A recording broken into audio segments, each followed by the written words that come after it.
नमस्ते दोस्तों। चलिए हरियाणा के ड्रेनेज सिस्टम की कहानी को आगे बढ़ाते हैं। आज हमारा फोकस है उन सीजनल रिवर्स पर जो सच पूछो तो इस पूरे स्टेट की लाइफलाइन है। देखिए, हम सब ने यमुना नदी का नाम तो सुना ही है ना। लेकिन क्या आप जानते हैं कि हरियाणा का पूरा वाटर सिस्टम, उसकी हाइड्रोलॉजी असल में दो बिल्कुल अलग अलग माउंटेन रेंजेस से निकलने वाली कई नदियों पर टिकी हुई है। हाँ बिल्कुल, यही वो नदियां हैं जो स्टेट के लैंडस्केप को असल में शेप करती हैं। तो चलिए इसमें गहराई से उतरते हैं। तो आज हम क्या क्या कवर करेंगे? सबसे पहले हम इन सीजनल लाइफलाइंस की इंपॉर्टेंस समझेंगे, फिर शिवालिक रेंज से निकलने वाली नदियों पर एक नजर डालेंगे और उसके बाद सीधा चलेंगे अरावली हिल्स से आने वाली स्ट्रीम्स की तरफ। और हाँ, आखिर में हम ये भी देखेंगे कि इस पूरे सिस्टम को मैनेज कैसे किया जाता है और ये इतना जरूरी क्यों है। ओके, तो हम अपनी जर्नी शुरू कर रहे हैं हरियाणा के नॉर्थ से, शिवालिक की खूबसूरत पहाड़ियों से। पता है, यहीं से स्टेट की कुछ सबसे इंपॉर्टेंट सीजनल रिवर्स निकलती हैं जो मॉनसून के टाइम इस पूरे रीजन में एक नई जान फूंक देती हैं। तो सबसे पहले आती है घग्गर रिवर। सोच के देखिए, ये मॉर्नी हिल्स पंचकूला के पास वहां से शुरू होती है और पूरे 320 किलोमीटर का सफर तय करती है। बड़ी बात है। और एक इंटरेस्टिंग फैक्ट, ऑट्टू वीर के बाद इसका नाम बदलकर हकरा रिवर हो जाता है। ये हरियाणा की सबसे सबसे इंपॉर्टेंट नॉन पेरेनियल रिवर्स में से एक है फॉर श्योर। अब देखिए, घाघर अकेले नहीं बहती, ये एक पूरा नेटवर्क है। उसे पानी मिलता है उसकी इंपॉर्टेंट ट्रिब्यूटरीज से, जैसे मारखंडा और तांगरी। और जैसा आप यहाँ देख सकते हैं, कौशल्या भी इसकी एक ट्रिब्यूटरी है। और हाँ, इसी पर वो फेमस कौशल्या डैम बना हुआ है जो इसके वाटर सिस्टम के लिए बहुत ही जरूरी है। तो इतने सारे पानी के फ्लो को मैनेज कैसे करते हैं? उसके लिए एक स्ट्रक्चर यूज होता है जिसे बाराज कहते हैं। बेसिकली आप इसे एक स्मार्ट गेट्स वाला डैम समझ सकते हैं। इन गेट्स को खोलकर या बंद करके पानी के फ्लो को बिल्कुल आराम से कंट्रोल किया जाता है और उसे आगे डाइवर्ट किया जाता है जहां उसकी सबसे ज्यादा जरूरत हो, खासकर इरिगेशन के लिए। और इसका सबसे परफेक्ट एग्जाम्पल है घग्गर पर बना ओट्टू हेड बराज। ये सिरसा के पास है और आप समझ लीजिए एक ट्रैफिक कंट्रोलर की तरह काम करता है। ये पानी के फ्लो को दो अलग अलग चैनल्स में भेजता है। एक है नॉर्दर्न घाघर कनाल और दूसरा सदर्न घाघर कनाल।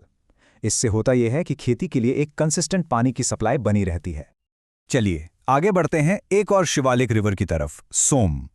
ये यमुना की एक की ट्रिब्यूटरी है जो यमुनानगर डिस्ट्रिक्ट में एंटर करती है। इस पर जो दादुपुर बैराज बनाया ना, जिसे पथराला बैराज भी कहते हैं, वो बहुत बहुत क्रिटिकल है। क्यों?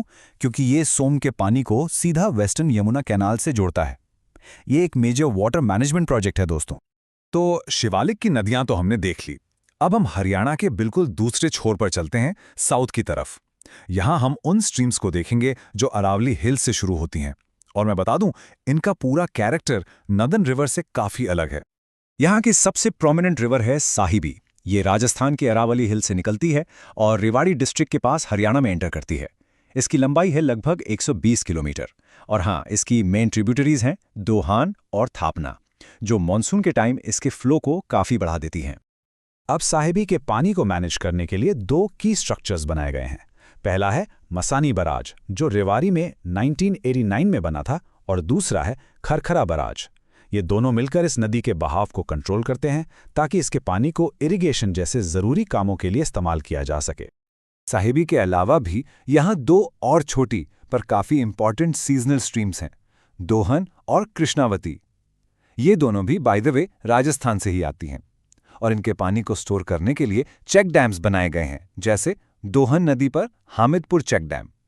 ये छोटे छोटे डैम्स पानी को लोकली कंजर्व करने में बहुत हेल्प करते हैं। तो हमने दो बिल्कुल अलग अलग रिवर सिस्टम्स को देखा, एक जो शिवालिक से आ रहा है और दूसरा अरावली से। चलिए अब जरा इन दोनों को आमने सामने रखते हैं और इस पूरी पिक्चर को समझते हैं। इनके बीच जो फंडामेंटल डिफरेंसेस हैं ना, वो काफी इंटरेस्टिंग है। और ये स्लाइड सब कुछ साफ कर देती है। एक तरफ है शिवालिक की नदियां, जैसे घग्गर। ये लंबी हैं, इनका सीजनल फ्लो भी काफी अहम है, तो इनको कंट्रोल करने के लिए बड़े बड़े बराजेस और कैनाल नेटवर्क्स की जरूरत पड़ती है, राइट। और दूसरी तरफ अरावली की नदियां, जैसे साहिबी। ये छोटी हैं और पूरी तरह से बस मॉनसून पर ही निर्भर करती हैं, इसीलिए इनके लिए चेक डैम्स जैसे छोटे स्ट्रक्चर्स ही काफी होते हैं। कितना बड़ा फर्क है ना। तो सवाल उठता है कि आखिर ये सारी नदियां, डैम्स और बैराजेस हरियाणा के लिए इतने जरूरी क्यों हैं? चलिए इसकी बिग पिक्चर को समझते हैं। So the crucial point is this, ये नदियां हरियाणा के एग्रीकल्चर की, मतलब खेतीबाड़ी की, रीढ़ की हड्डी हैं। ये इरिगेशन के लिए कैनाल्स को पानी देती हैं, बराइजेस मानसून के टाइम फ्लड कंट्रोल में हेल्प करते हैं और सूखे इलाकों में ग्राउंड वाटर को भी रिचार्ज करते हैं। बेसिकली ये हरियाणा की पूरी इकोनॉमी की लाइफलाइन है। Simple as that. तो बस आज का एक्सप्लेनर यहीं तक, लेकिन जाते जाते एक बहुत बड़ा सवाल छोड़ जाता है। सोचिए, क्लाइमेट चेंज हो रहा है, पानी की डिमांड लगातार बढ़ रही है। ऐसे में हरियाणा अपने इन अनमोल पानी के रिसोर्सेज को एक सस्टेनेबल फ्यूचर के लिए, आने वाली पीढ़ियों के लिए बेहतर तरीके से मैनेज कैसे कर सकता है, इस पर सोचना बहुत ज़रूरी है।